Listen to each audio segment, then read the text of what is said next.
Everyone, कैसे आप सब लोग? I hope all are fine. बच्चों, आज हम लोग अपनी जो सीरीज है उसका नेक्स्ट चैप्टर करेंगे, मेटल एंड नॉन मेटल। ठीक है, मेटल एंड नॉन मेटल। अब देखो बच्चों, हमें मेटल एंड नॉन मेटल के बारे में समझने से पहले हमें ये जानना है कि जो हमारे पास टोटल नॉन एलिमेंट होते हैं जिनको हम जानते हैं, तो टोटल नॉन एलिमेंट कितने होते हैं बच्चों? 115। ठीक है, टोटल नॉन एलिमेंट कितने होते हैं? 115। अब इस 115 में से, इन टोटल एलिमेंट्स में से कुछ मेटल होते हैं, कुछ नॉन मेटल होते हैं और कुछ मेटलॉइड्स होते हैं। ठीक है, कुछ मेटल होते हैं, कुछ नॉन मेटल होते हैं और कुछ मेटलॉइड्स होते हैं।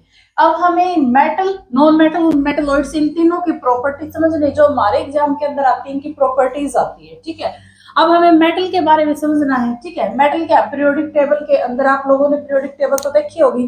ठीक, इस साइड होती है हमारी मेटल्स, इस साइड होते हैं हमारी नॉन मेटल्स। ठीक है, तो मेटल्स क्या होती है? जिसके वैलेंस शेल में 1, 2 या 3 इलेक्ट्रॉन तक प्रेजेंट हो सकते हैं। ठीक है, वैलेंस शेल में 1 इलेक्ट्रॉन, 2 इलेक्ट्रॉन या फिर 3 इलेक्ट्रॉन। तो मेटल की जो ऑक्सीडेशन स्टेट है 1, 2, 3 हो सकती है। अब जो हमें मेटल की प्रॉपर्टी समझनी है, ठीक है, प्रॉपर्टीज ऑफ मेटल। प्रॉपर्टी में सबसे पहली प्रॉपर्टी क्या है? Shining surface. सरफेस होती है जो मेटल की, वो शाइनिंग होती है और उसको हम पॉलिश भी कर सकते हैं।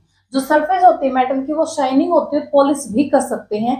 ये प्रॉपर्टी एज इट इज आपको आसान लग रही होगी कि देखने में, लेकिन पूछी जाती है। ठीक है, शाइनिंग सरफेस होती है, पॉलिश कर सकते हैं।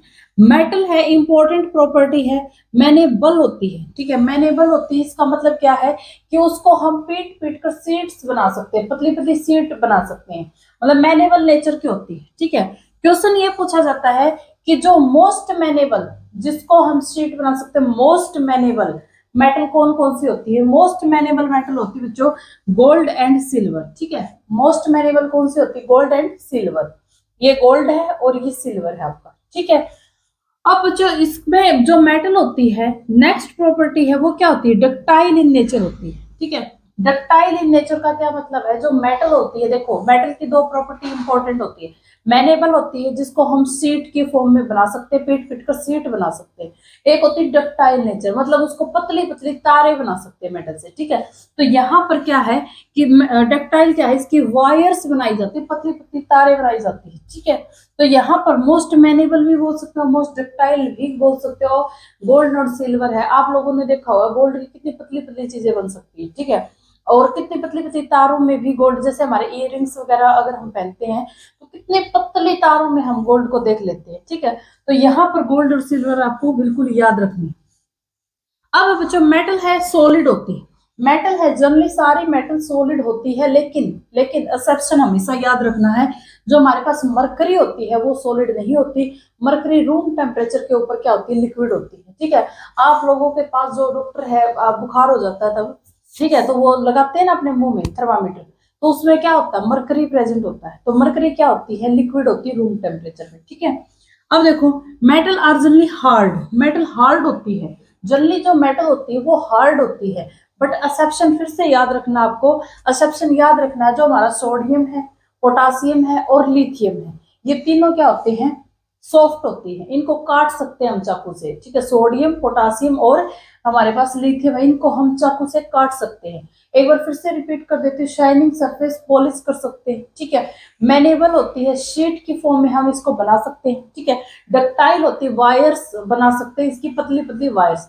क्वेश्चन से हमेशा ये पूछेगा कि मैनेबल, मोस्ट मैनेबल मेटल बताओ, तो हमारे पास मोस्ट मैनेबल आयरन और सिल्वर होती है। ठीक है, आयरन ऑप्शन में मिले तो सबसे पहला, सॉरी आयरन नहीं, गोल्ड। सबसे पहला अगर ऑप्शन हमारे पास गोल्ड मिले तो गोल्ड के साथ जाना आपको। ठीक है, और अगर पूछे मेटल आर जनरली सॉलिड, सारी मेटल सॉलिड होती है। ठीक है, एक्सेप्शन क्या है? मरकरी। और सारी मेटल क्या होती है? हार्ड होती है। सभी मेटल क्या होती है? हार्ड होती है। सिर्फ तीन ही मेटल इसलिए जैसे हम चाकू से काट सकते हैं, सोडियम है, पोटासियम है और लिथियम भी है। ठीक है, लिथियम भी। नेक्स्ट प्रॉपर्टी बच्चों, metal are good conductor of heat and electricity. Metal होती है वो गुड कंडक्टर होती है हीट एंड इलेक्ट्रिसिटी की। अब आप लोगों ने आपके घरों में जो वायर देखा होगा वो हमारी मेटल्स की होती है। ठीक है, कभी भी हमने वायर लकड़ी वगैरह की तो नहीं देखी होगी, क्योंकि लकड़ी क्या है? बेड कंडक्टर है। वुड क्या होती है? बेड कंडक्टर होती है। तो जो जितनी भी हमारे घरों में जो वायर यूज होती है वो किसकी होती है? मेटल की, क्योंकि मेटल क्या है? गुड कंडक्टर है हीट एंड इलेक्ट्रिसिटी की। ठीक है, एक बार क्वेश्चन ये पूछा गया था, बेस्ट कंडक्टर कौन सी है? कौन सी मेटल है जो बेस्ट कंडक्टर है? तो मेटल बेस्ट कंडक्टर कौन सी होती है जो सिल्वर मेटल, ठीक है, सिल्वर मेटल होती है वो क्या होती है, बेस्ट कंडक्टर होती है हीट एंड इलेक्ट्रिसिटी की, बिल्कुल याद रखना।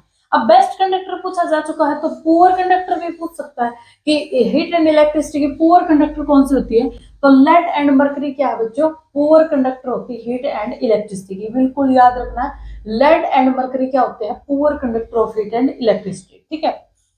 अब देखो बच्चों, metal are generally highest density, metal की जो डेंसिटी होती है वो हाईएस्ट होती है। डेंसिटी का फॉर्मूला आपको याद रखना है, मास अपॉन वॉल्यूम होता है, कहीं भी कभी भी पूछ सकता है डेंसिटी किसके इक्वल है, मास अपॉन वॉल्यूम के इक्वल है, ठीक है।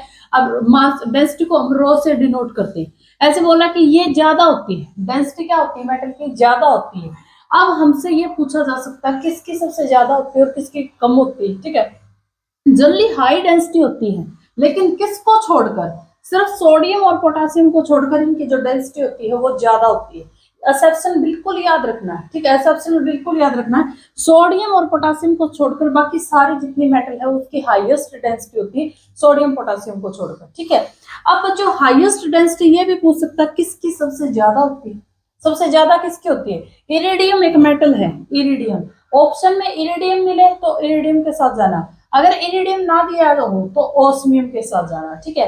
इरिडियम और ओस्मियम दो ऐसी मेटल है जिसकी हाईएस्ट डेंसिटी होती है, ये हैवीएस्ट मेटल होती है इरिडियम, ठीक है, हैवीएस्ट मेटल है इरिडियम, हाईएस्ट इसकी क्या होती है, डेंसिटी होती है। एक बार ये वाला रिपीट कर देती हूँ, मेटल गुड कंडक्टर होती है हीट एंड इलेक्ट्रिसिटी की। क्वेश्चन पूछा जा चुका है कि सबसे ज्यादा बेस्ट कंडक्टर कौन सा होता है, तो सिल्वर मेटल क्या है, बेस्ट कंडक्टर है। और सबसे पुअर कंडक्टर पूछा जा सकता है तो लेड और मरकरी होता है, वो पुअर कंडक्टर होता है, ठीक है। मेटल है जनरली हाईएस्ट डेंसिटी, मेटल की डेंसिटी है हाईएस्ट होती है। और सेक्शन बिल्कुल याद रखने हैं, सोडियम पोटेशियम को छोड़कर, सोडियम पोटेशियम को छोड़कर बाकी जितनी भी है हाईएस्ट होती है इसकी, ठीक है। लेकिन ये भी तो पूछ सकता है कि हाईएस्ट में सबसे ज्यादा किसकी होती है, तो हाईएस्ट में सबसे ज्यादा बच्चों इरिडियम की होती है। इरिडियम क्या है, हैवीएस्ट मेटल है।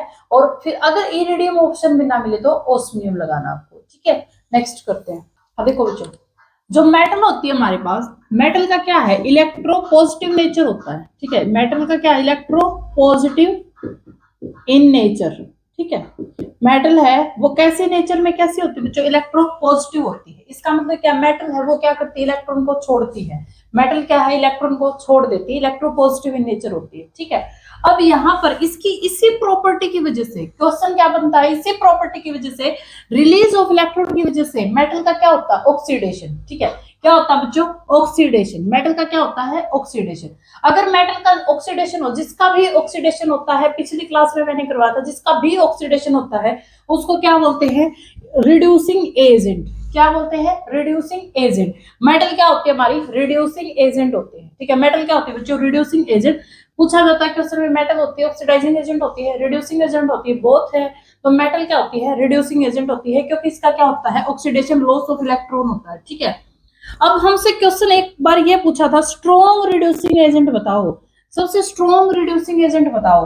तो लिथियम होता है बच्चों, वो सबसे स्ट्रॉन्ग रिड्यूसिंग एजेंट होता है। लिथियम है वो सबसे स्ट्रॉन्ग रिड्यूसिंग एजेंट होता है।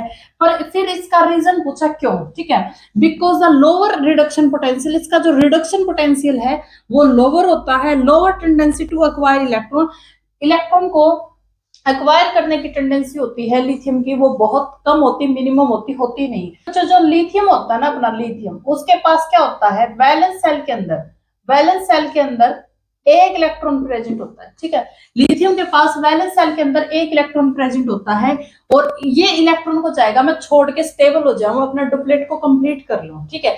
तो इसकी बहुत ही लोअर टेंडेंसी होती है एक्वायर करने की, इलेक्ट्रॉन को एक्वायर कम करना चाहता है, इलेक्ट्रॉन को छोड़ना ज्यादा चाहता है, ठीक है। तो यहाँ पर 1s2 क्या हो जाएगा, ये स्टेबल हो जाएगा। अब कोई बच्चा सोच रहा होगा अगर यहाँ पर 2 इलेक्ट्रॉन हो जाए तब भी तो स्टेबल हो जाएगा, लेकिन नहीं।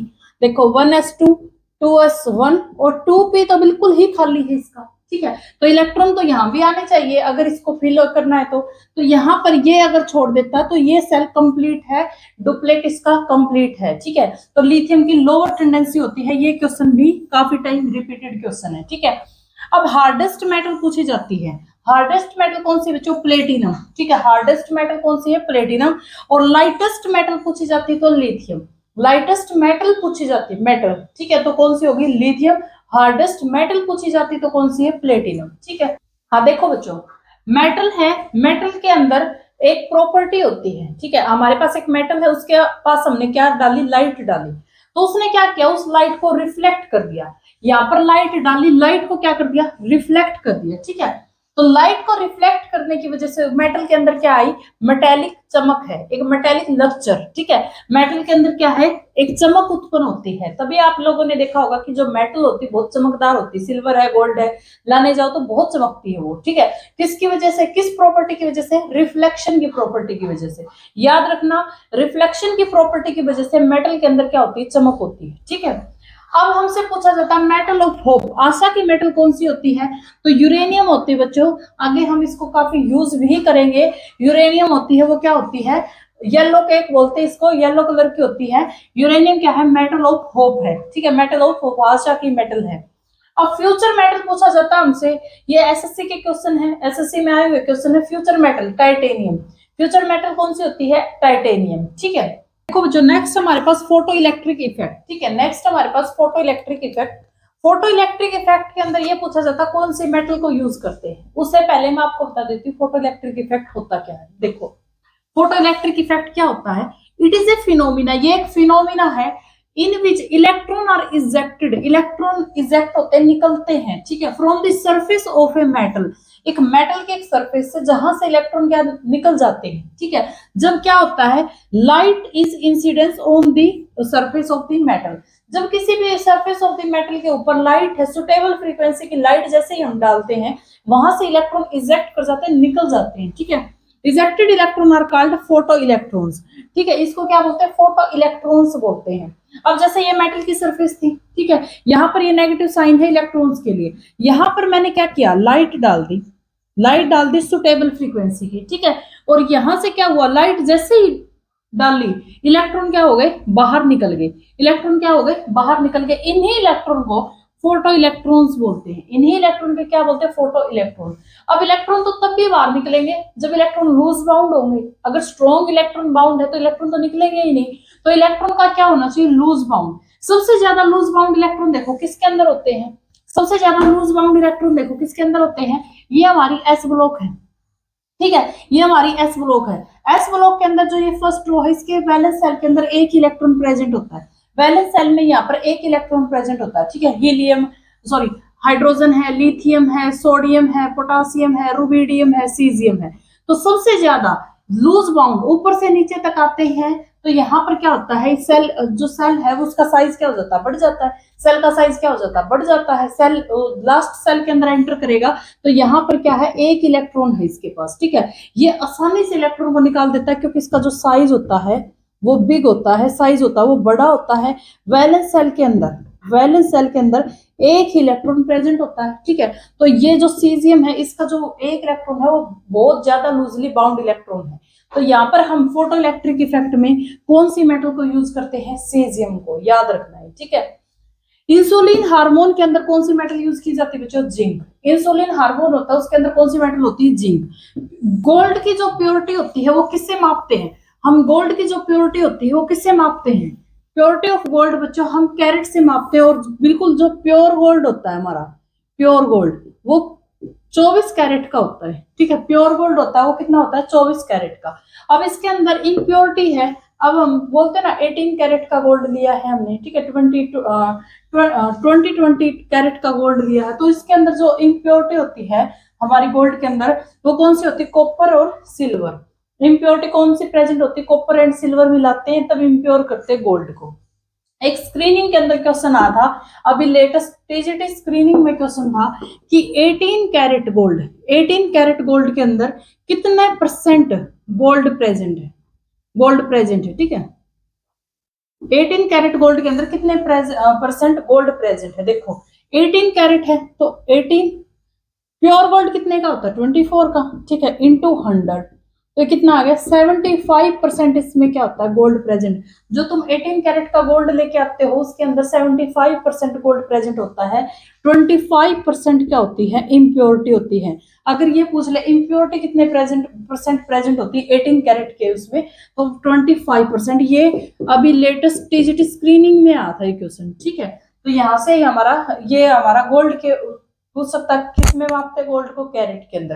प्योर गोल्ड 24, ठीक है। 18 कैरेट गोल्ड के अंदर इम्प्योरिटी कितनी है 25%, प्योरिटी मतलब गोल्ड कितना है 75%, ठीक है। कुछ भी क्वेश्चन यहाँ से पूछा जा सकता है। नेक्स्ट करते हैं। नेक्स्ट देखो बच्चों, नेक्स्ट हमारे पास chemical property of the metal, metal की केमिकल प्रॉपर्टी, ठीक है। मेटल है वो क्या क्या केमिकल प्रॉपर्टी को शो करता है।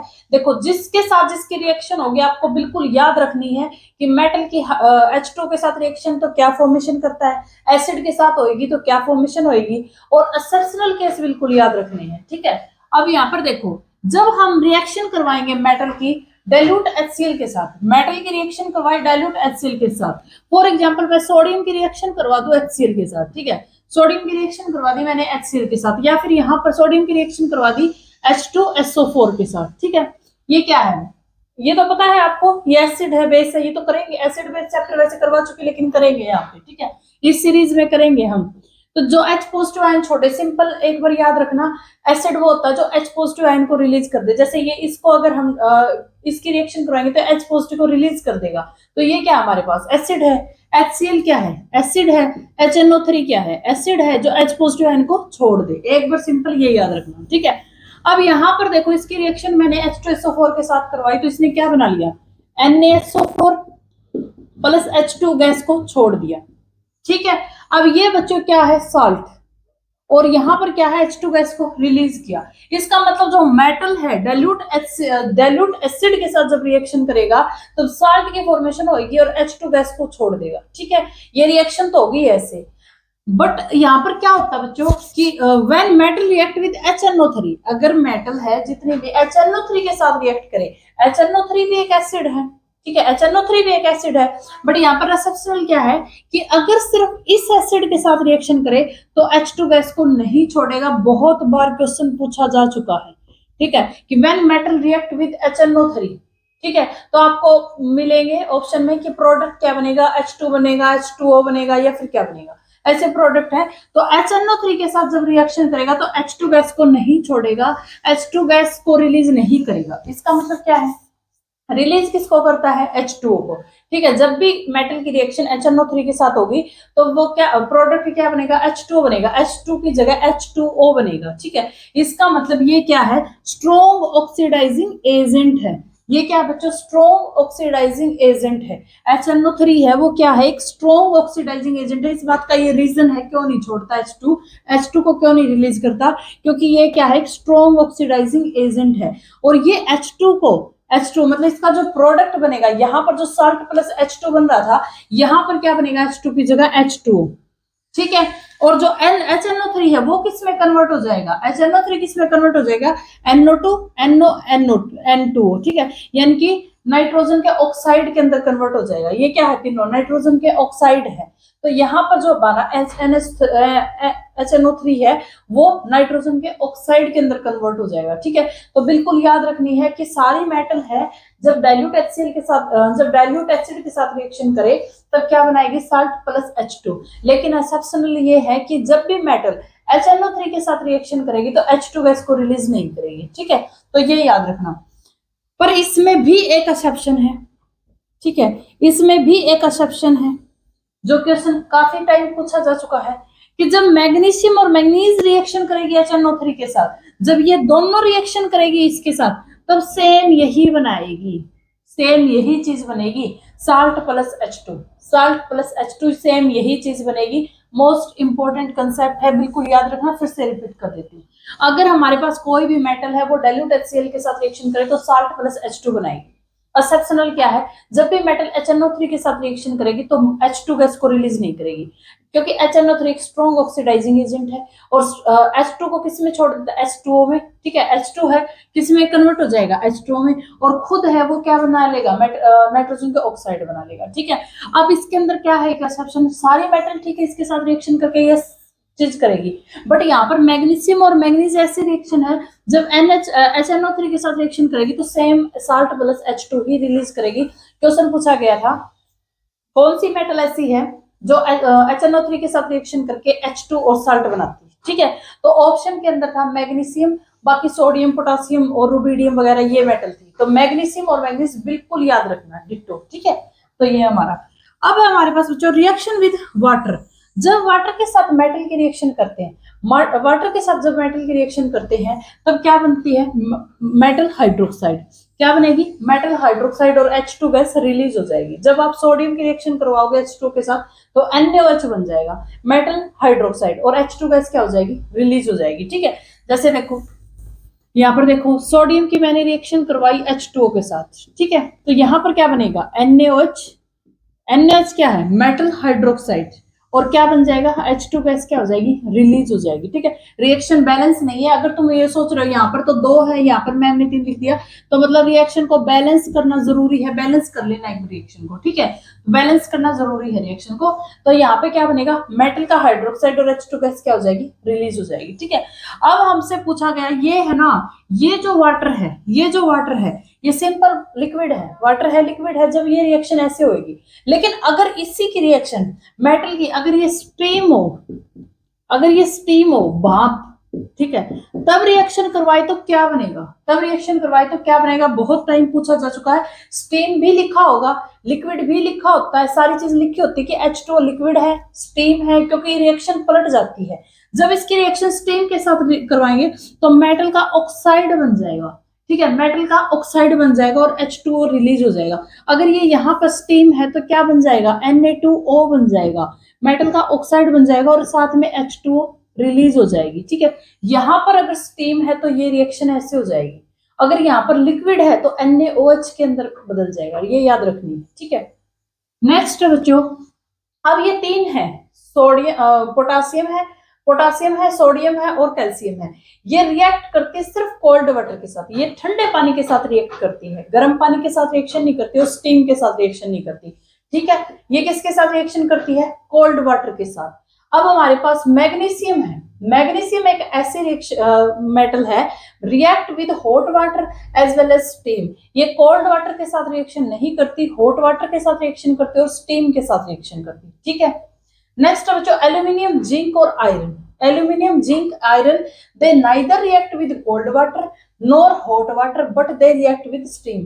ये सिर्फ और सिर्फ स्टीम के साथ रिएक्शन करती है, ना तो कोल्ड वाटर के साथ रिएक्शन करती है, ना हॉट वाटर के साथ, ठीक है। इसको कैसे भी ट्रिक से भी याद कर लेना, अपनी ट्रिक बना लेना, कैसे भी करके इन सबको आपको याद करना है, ठीक है। उसके बाद है कॉपर, मरकरी, और ये गोल्ड, सिल्वर, प्लेटिनम, ठीक है, लेड। ये ना तो कोल्ड वाटर के साथ रिएक्शन करती, ना हॉट वाटर के साथ, ना स्टीम के साथ, मतलब क्या है, ये रिएक्ट ही नहीं करती, ये पानी के साथ रिएक्ट ही नहीं करती। ये याद रखनी है बिल्कुल। एक बार फिर से रिपीट कर देती हूँ, ये वाली चीज तो रिपीट कर चुकी। रिएक्शन जब H2 के साथ रिएक्शन करती है, अगर H2 लिक्विड है, मेटल है, जब H2 के साथ रिएक्शन करती है, अगर वो लिक्विड है तो हमारे पास मेटल ऑक्साइड बनेगा और H2 गैस रिलीज हो जाएगी। लेकिन अगर वही स्टीम के साथ रिएक्शन करती है तो मेटल का ऑक्साइड बना लेती है और H2 गैस, H2 निकलेगा, ठीक है। और पोटासियम, सोडियम और हमारे पास जो कैल्शियम है वो they react with cold water, वो सिर्फ कोल्ड वाटर के साथ रिएक्शन करती है। मैग्नीशियम है, हॉट वाटर और स्टीम के साथ रिएक्शन करती है। एल्यूमिनियम, जिंक, आयरन है, ना तो कोल्ड वाटर के साथ रिएक्शन करती, ना ही हॉट वाटर के साथ, ये क्या करती, सिर्फ और सिर्फ स्टीम के साथ रिएक्शन करती, ठीक है। यहाँ पर देखो हमारे पास कॉपर है, मरकरी है, सिल्वर है, गोल्ड है, प्लेटिनम है, लेड है। ये हमारे पास क्या करती है, ना तो कोल्ड वाटर से रिएक्ट करती, ना हॉट वाटर से, ना ही स्टीम से, मतलब ये पानी से रिएक्ट ही नहीं करती, ठीक है। तो नेक्स्ट करते हैं। हाँ देखो बच्चों, नेक्स्ट हमारे पास रिएक्शन विद ऑक्सीजन, ठीक है, रिएक्शन विद ऑक्सीजन, या फिर ऐसे भी बोल सकता है मेटल को जब बर्न करते हैं एयर की प्रेजेंस में तब क्या होता है, ठीक है। तो एयर के अंदर क्या होता है, ऑक्सीजन होता है, ठीक है। या तो ऐसे स्टेटमेंट आ सकती है या ऐसे आ सकती है, मेटल रिएक्ट करेगा ऑक्सीजन के साथ, दोनों एक ही बात है, ठीक है। जब मेटल है ऑक्सीजन के साथ रिएक्ट करेगा तो मेटल ऑक्साइड बनाएगा। मेटल है जब ऑक्सीजन के साथ रिएक्ट करेगा तो मेटल ऑक्साइड बनाएगा, ठीक है। ये बात सभी को, मुझे लगता है कोई बच्चा ऐसा नहीं होगा जिसको पता नहीं, मेटल रिएक्ट करेगा ऑक्सीजन के साथ तो मेटल ऑक्साइड बनाएगा, ठीक है। अब जब मेटल ऑक्साइड इसने बनाया, जैसे एग्जांपल दे दिया, कॉपर ने ऑक्सीजन के साथ रिएक्शन की तो कॉपर ऑक्साइड बना दिया, ठीक है। हमसे ये नहीं पूछता कॉपर ऑक्साइड बनेगा या फिर क्या बनेगा, हमसे सीधा एक क्वेश्चन पूछता कि एम्फोटेरिक ऑक्साइड बताओ। बहुत बार क्वेश्चन में यही पूछा जाता है कि एम्फोटेरिक ऑक्साइड बताओ कि जो एसिड के साथ भी रिएक्ट कर सके और बेस के साथ भी रिएक्शन करे, ठीक है। और क्या होता है कि हम बिल्कुल कंफ्यूज हो जाते हैं कि क्या करें, तो इसकी एक ट्रिक बना रखी है जो, ये ट्रिक आपको बिल्कुल याद रखनी है, यहाँ से आपको 1 नंबर का क्वेश्चन कंफर्म मिलेगा इस ट्रिक से, ठीक है। हर एग्जाम में पूछा जाता है। देखो सबसे पहला क्या है, ZnO, BeO, aluminium oxide, MnO, MnO2, ठीक है, GaO, PbO, PbO2, ठीक है। तो यहां से कैसे करोगे, जिंक ऑक्साइड को जनाबे अली, जनाबे अली, अली एल्यूमिनियम के ऑक्साइड तक, ठीक है, जनाबे अली, MnO, GaO, PbO, मन में गाओ पंजाबी, 3 ऑक्साइड को क्या लिखोगे, सोम, ठीक है, एसन से सोम, जनाबे अली मन में गाओ पंजाबी सोम, ठीक है। Zinc oxide, beryllium oxide, aluminium oxide, MnO, GaO, PbO2, ठीक है, और SnO, ये याद करना है, जनाबे अली मन में गाओ पंजाबी सॉन्ग, ठीक है। वेनेडियम ऑक्साइड है वाव, वेनेडियम ऑक्साइड से क्या लिखोगे, वाव, ठीक है। क्रोमियम ऑक्साइड से करो, ASO3 आसमा, SnO2O3 सभी, मतलब वाव करो आसमा सभी, वाव करो आसमा सभी, जनाबे अली मन में गाओ पंजाबी सॉन्ग, वाव करो आसमा सभी, ठीक है। ऐसे याद करोगे। एक हमेशा हमारे मन में रहता कि एम्फोटेरिक ऑक्साइड कौन सा है, मतलब क्वेश्चन में पूछता बार बार। एल्यूमिनियम का तो तुम्हें फिर भी याद हो गया होगा, काफी टाइम पूछा जा चुका है, ठीक है। तो ये एम्फोटेरिक है कैसे, देखो बच्चों, अगर मैं एल्यूमिनियम की रिएक्शन करवाऊं HCl के साथ जो कि एक एसिड है, या फिर बेस के साथ, ये क्या है बेस और ये क्या है एसिड, ठीक है, इसकी रिएक्शन मैंने एसिड से करवाई तो क्या बना दिया इसने, इसके साथ रिएक्शन कर ली, AlCl3H2, ठीक है। इसने बेस के साथ भी रिएक्शन कर ली, बेस के साथ भी रिएक्शन कर ली और H2 को छोड़ दिया, मतलब क्या है कि एल्यूमिनियम ऑक्साइड ने एसिड से भी रिएक्शन कर ली, बेस से भी रिएक्शन कर ली, ठीक है, और H2O को क्या कर दिया, रिलीज कर दिया। इसका मतलब ये क्या है, एम्फोटेरिक, इसका मतलब ये क्या है, एम्फोटेरिक है, ठीक है। तो आपको ये सारे एम्फोटेरिक ऑक्साइड है बिल्कुल याद रखने हैं, क्वेश्चन पूछा जाता है, बार बार पूछता है क्वेश्चन, ठीक है। या आपको ये 3 दे देगा, एक अलग दे देगा और ऐसे बोलेगा कि कौन सा मतलब एसिड है बेस है, ऐसे पूछ सकता है, तो जो बचा हुआ हो तो बेस ही होगा, अगर 3 ये दे दिए तो, या फिर एसिड ही होगा, ठीक है, कैसे भी करके पूछ सकता है आपसे। नेक्स्ट है, most metal are insoluble in water, बहुत सारी मेटल होती है जो वाटर के साथ सोल्यूबल नहीं होती, but some of these dissolve in water to form alkali. Most important बच्चों, एल्कली पूछा जाता है, सोडियम का ऑक्साइड और जो पोटासियम का ऑक्साइड जब रिएक्शन करें पानी के साथ, तब ये क्या बनाएंगे, एल्कली सोल्यूशन बनाएंगे, क्या बनाएंगे, एल्कली सोल्यूशन बनाएंगे, बहुत इंपॉर्टेंट है। जब ये रिएक्शन करेंगे पानी के साथ तो क्या बनाएंगे, एल्कली सोल्यूशन बनाएंगे, ठीक है। अब हम करते हैं रिएक्टिविटी सीरीज। हाँ देखो बच्चों, नेक्स्ट हमारे पास रिएक्टिविटी सीरीज, ठीक है। रिएक्टिविटी सीरीज क्या है कि कौन सा मेटल ज्यादा रिएक्टिव है, कौन कम रिएक्टिव है, ठीक है। रिएक्टिविटी सीरीज है, अरेंजमेंट ऑफ मेटल, मेटल की अरेंजमेंट करनी है इन वर्टिकल कॉलम, ठीक है, वर्टिकल कॉलम में इन ऑर्डर ऑफ डिक्रीजिंग, मतलब रिएक्टिविटी, जैसे रिएक्टिविटी डिक्रीजिंग ऑर्डर, ठीक है। तो हमारे पास जो पोटासियम होता है, पोटासियम ये क्या है, मोस्ट रिएक्टिव, मोस्ट रिएक्टिव, ठीक है, पोटासियम क्या है, मोस्ट रिएक्टिव। और जो हमारे पास प्लेटिनम होता है वो क्या है, लिस्ट रिएक्टिव, लिस्ट रिएक्टिव, ठीक है।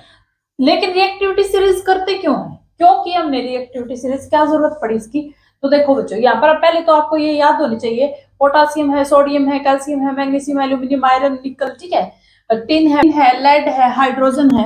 हाइड्रोजन बच्चों हमारे पास मेटल नहीं होता, हाइड्रोजन है एक नॉन मेटल, ठीक है।